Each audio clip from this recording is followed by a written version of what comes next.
Well, I have for you one of the most wonderful few minutes of television I've seen in a very long time, and it comes from, shockingly, Fox Sports. Not too often am I covering a moment from Fox Sports on this show. So one of the hosts over there, named Colin Cowherd, responded to and shut down the outrage within the sports community and beyond over Taylor Swift, and did so in a truly extraordinary fashion. Before playing the clip, let me walk through the context, because we're going to look at how this relates to Maga specifically in the political world.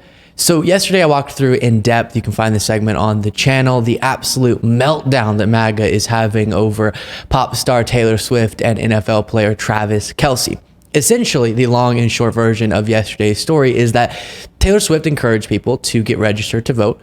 And in 2020, she endorsed Biden for president. Looks like the Biden campaign is going to try to get her to endorse him again in 2024. Do they really need to proactively try to make that happen? Is she going to do it just by her own accord? Probably, based on 2020. But the fact that her fans could be getting registered to vote and potentially voting for Joe Biden terrifies Maga, because of the size, of course, of her audience. And her presence right now in American culture is as powerful as it's ever been, with her massive Eras tour that I went to, her music, of course, and now her high-profile relationship with Travis Kelce. It's all the talk these days, and he's a football player for the Kansas City Chiefs. So in conservative world, there's a portion of people who loses their minds every time NFL broadcasts show Taylor Swift at Kelce's games, and they're mad that she will probably get some attention at the Super Bowl, since Kansas City is going to the Super Bowl. Kelce again plays for the Chiefs, and he'll be there, she'll be there. And sometimes the response from these individuals is, I'm watching the NFL to watch football.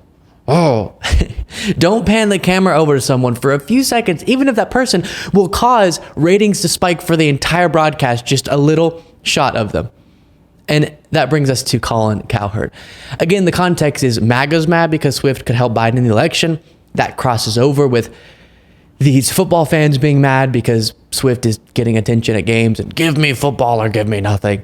And there are also these conspiracy theories in MAGA world about this whole relationship is a psyop to help Democrats. And then the rest of the normal world is deeply confused as to why people are upset. And Cowherd speaks for the normal, sane America right here. There's a lot of really weird, lonely, insecure men out there. The fact that a pop star, the world's biggest pop star, is dating a star tight end who had one of his greatest games ever, and a network puts them on the air briefly, that it bothers you. What does that say about your life? Judge people sometimes on the silly stuff that bothers them. It'll tell you a lot about them. When I hear this whole thing about Taylor Swift, I just want to watch football. Liar. You're lying. That's not true. A football telecast is not just football. In fact, the commercials for 4 hours before the Super Bowl will be widely watched.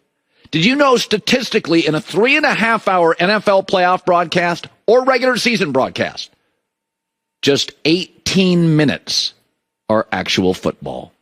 And we have the data, we have the numbers. You don't turn away. There's coaches cutaways. They show fans in Buffalo on fire, commercials, reviews, 18 minutes of real football. For the record, about the length of 5 Taylor Swift songs. Listen to this. The New York Times measured how long she was actually on the broadcast. Do you know how long it is on average? 25 seconds in 3.5 hours. Against the Ravens, it was up to a whopping 32 seconds.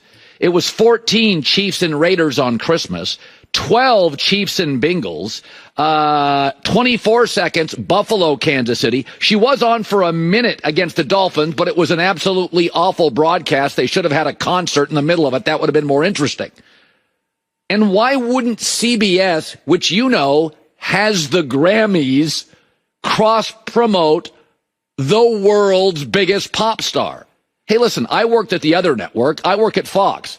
I've seen us jam people on TV shows I would never watch during football games and sporting events. Don't forget to watch this right after the game. I've already forgot about it. Let's get back to the game.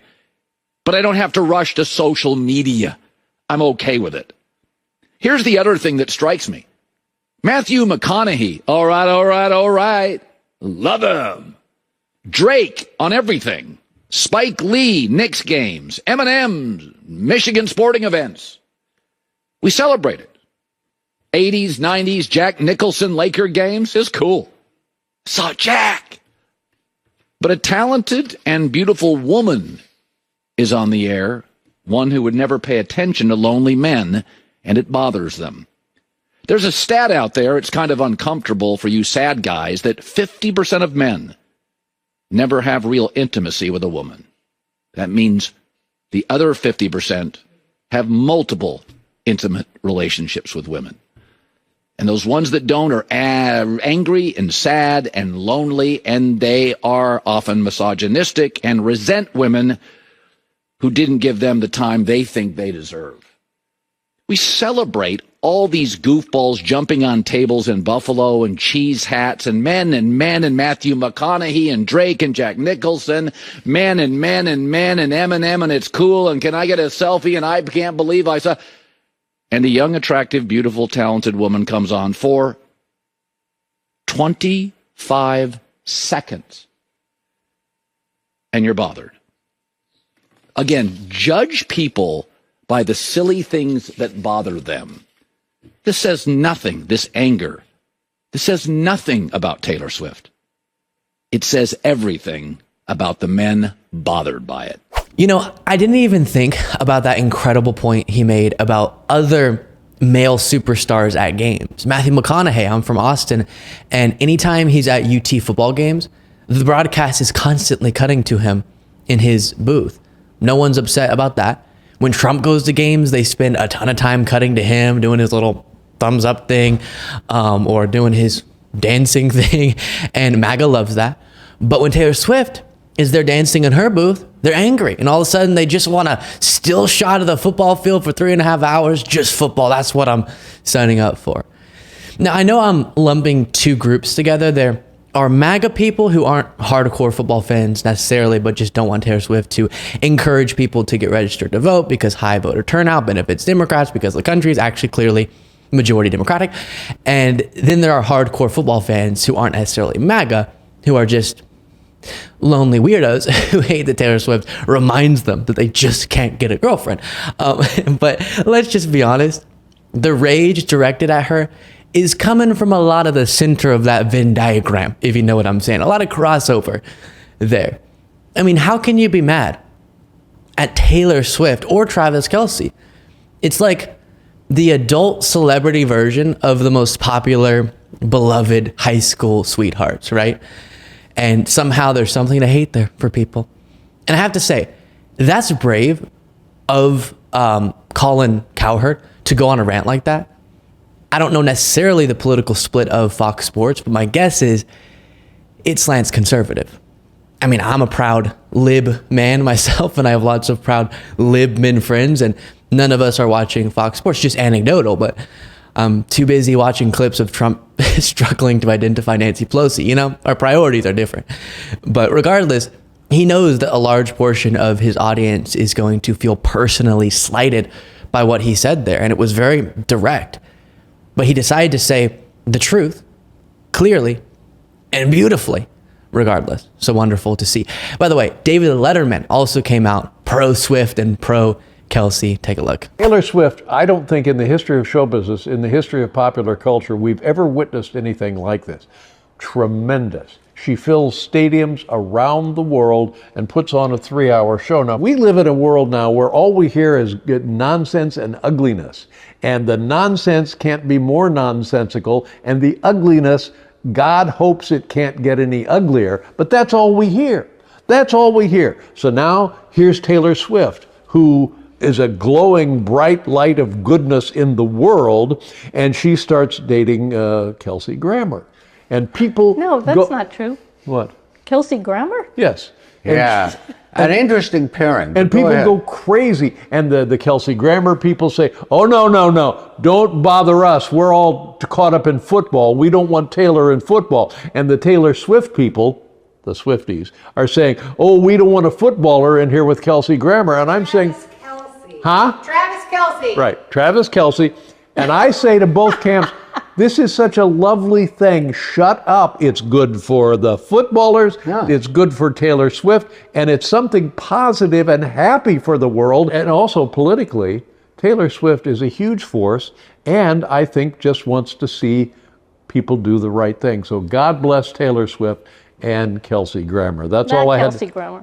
He mentioned angry Swifties. I haven't really seen that, but maybe I'm missing something. I've just seen a bunch of Taylor Swift fans now saying they are watching Kansas City Chiefs games and rooting for Travis Kelce. And that's why the NFL loves Taylor Swift showing up. I mean, it helps their ratings significantly, which is wild and very cool. But a great message there from David Letterman. This is a rare, wonderful thing in pop culture. Why can't we just do without the bizarre, insane reactions?